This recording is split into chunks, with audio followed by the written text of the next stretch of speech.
Salut mes amis, bienvenue à la maison. Vous avez aimé les pommes dauphines, j'enchaîne sur les pommes duchesse. Donc vous avez deviné au menu pommes duchesse. Les éléments sont similaires, mais la technique est différente. Donc je m'explique. Donc pommes de terre, les miennes sont des pommes de terre russette, impeccable pour ça. Nous sommes 3 avec 4, ça devrait être suffisant. Il y aura aussi du beurre, celui-ci est salé, donc pour le sel, allez-y mollo. Pour les œufs, j'en prévois 4, mais on verra à l'œil si ça prend un 5e.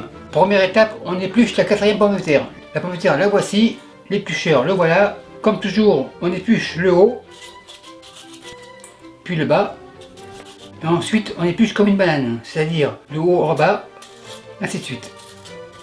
La pomme de terre a été lavée, donc en épluchant, ça ne va pas la salir.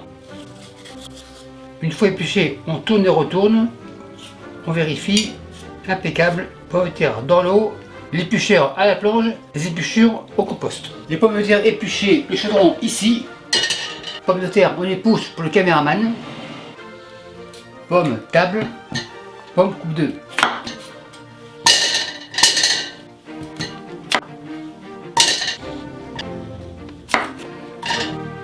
Une dernière. Les pommes coupées, couteau à la plonge. Les pommes sur le fourneau. Et on mouille à hauteur. On commence avec 1 litre. 1 litre c'est pas assez. 1 demi-litre. Impeccable, 1,5 litre, ça veut dire sel 15 grammes. Sel 15 grammes comme ça. Feu à fond. Et quand ça bout, on l'a pour 20 minutes. Ça commence à bouillir, maintenant 20 minutes. Après 15 minutes, on continue la mise en place. On commence par 4. Un 5e pour être sûr. œuf casse. On ouvre et on sépare le jaune du blanc. Le jaune, on réserve. Et on continue.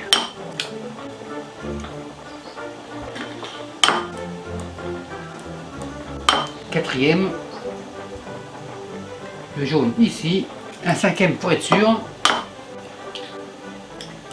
impeccable. Les coquilles iront se laver, on les fera bouillir et piler pour mélanger avec les graines des oiseaux. Donc les coquilles à la plonge. Pour les blancs, couvercle, on écrase et au congélateur. Et pour les jaunes, on les réserve. Après 20 minutes, les œufs fermés, ça devrait être prêt, feu éteint, on égoutte. Les pommes de terre, on les met ici, en attendant que la vapeur s'en aille. Protection, comme ça. Petit chaudron ici. Moulin à légumes ici. On peut commencer. Pommes de terre, comme ça. Et on tourne. On continue.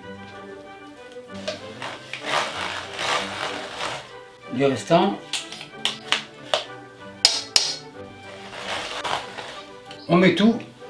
Passoire, chaudron à la plonge, on donne un coup de main à la machine, on écrase grosso modo, et on tourne. C'est terminé, moulin à légumes on soulève, on règle le dessous, pas de perte, pince, moulin à la plonge, maryse, on égalise, comme pour la purée traditionnelle, on enveloppe la pulpe des pommes de terre avec du beurre. Donc pour 4 pommes de terre de ce calibre, environ 40 g de beurre. Comme ça, le beurre on réserve. On mélange, on l'éparpille, on fait un tourne-retourne. Mon 40 g est un peu généreux, mais le gras c'est la vie. Donc on mélange. En fait, mettre le beurre maintenant, ça évitera à la purée de faire élastique qu'on appelle en cuisine cordée. On incorpore bien le beurre. En même temps, la purée est refroidie, donc ce sera impeccable pour les œufs. On vérifie pour être sûr. 53 degrés, impeccable pour les œufs. On cherche en dessous de 54 degrés Celsius, car autrement les œufs pourraient faire des œufs brouillés. On égalise, impeccable. Maintenant les œufs. On commence par 4, comme j'avais dit au début. On mélange, on fait un tourne et retourne. À mon goût, il en manque un, le 5e. Un peu de poivre.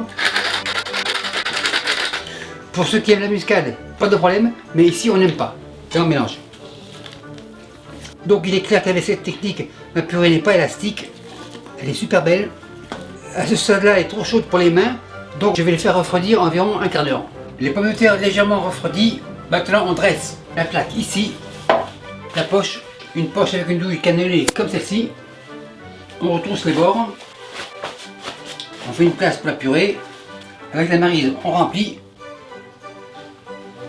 Elle est super belle, belle consistance. Le rescapé. La poche, on la retrousse, on secoue, on tourne, on pousse, impeccable. La plaque, on la rectifie, le chaudron à la plonge, et on fait des rosaces. La main droite pousse et la main gauche fait le guide. Ça veut dire qu'on pousse avec la main droite, la main gauche fait juste guider la poche. La grosseur est bien sûr au choix des gens.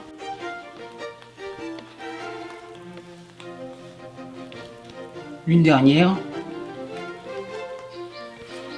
Celle-ci est jalouse. La poche est vide, poche plonge. Cette opération peut se faire la veille, mais on va la faire aujourd'hui. Donc le four, je le préchauffe à 400 degrés Fahrenheit et les pommes de terre iront au frais pour l'instant. Le four est à 400 Fahrenheit, pommes de terre au four. Et on en a pour 20 minutes. C'est parti. Après 20 minutes, ça devrait être prêt. Feu éteint. Le gant, c'est chaud. En effet, c'est prêt. Super belle, belle coloration. On le casse comme ça. Contrôle de la qualité. Petit couteau jaune. Croustillant. On coupe en deux. Spatule coude. On soulève. Température 80, impeccable. Tout est chaud, tout est beau. On a oublié dessous. Le dessous, impeccable, impeccable. Donc la morale de l'histoire, suivez mes étapes avec mes quantités et ce sera impeccable. Pour la table 55, on dresse. On est 3, 6. Et 6. Du compte est bon. Et le restant, on réserve pour le deuxième service. Maître Hôtel, c'est prêt pour la table 55, on enlève. Et merci à vous qui me suivez à Bastia, en Corse et partout ailleurs, c'est bye. Salut mes amis, je vous présente mes couteaux. Mes couteaux vous arrivent comme ça à la maison. Chez moi, pas le temps de liser, ils arrivent comme ça. Le caractéristique de mes couteaux, c'est qu'ils ont un manche avec une texture antidérapante, donc idéal pour les mains humides. Ils sont équilibrés, donc des vrais sportifs. Tomate comme ça, petit couteau rouge bien sûr. On teste, super nickel. Couteau au repos, tomate, bol rouge. Après le rouge, on passe au vert. Chou de Bruxelles comme ça, couteau vert bien sûr, et on coupe. Donc avec ce couteau, ce n'est pas la peine d'avoir une mandoline. Carotte arc-en-ciel, le ciel est bleu, couteau bleu. Couteau bleu au repos, carotte arc-en-ciel, bol bleu. Gingembre, assez dur à couper, couteau jaune. Gingembre, bol jaune. On passe au blanc, ail comme ça, couteau blanc. L'ail, bol blanc. Donc comme vous le voyez, ces couteaux sont polyvalents, ils sont bons à tout faire, mais après plusieurs semaines, il y aura à rectifier le fil du tranchant. C'est-à-dire le fusil, le couteau à 25 degrés, on fait un va-et-vient, et voilà, le couteau est comme neuf. Et merci à tous ceux qui en ont déjà commandé, et merci à tous les autres.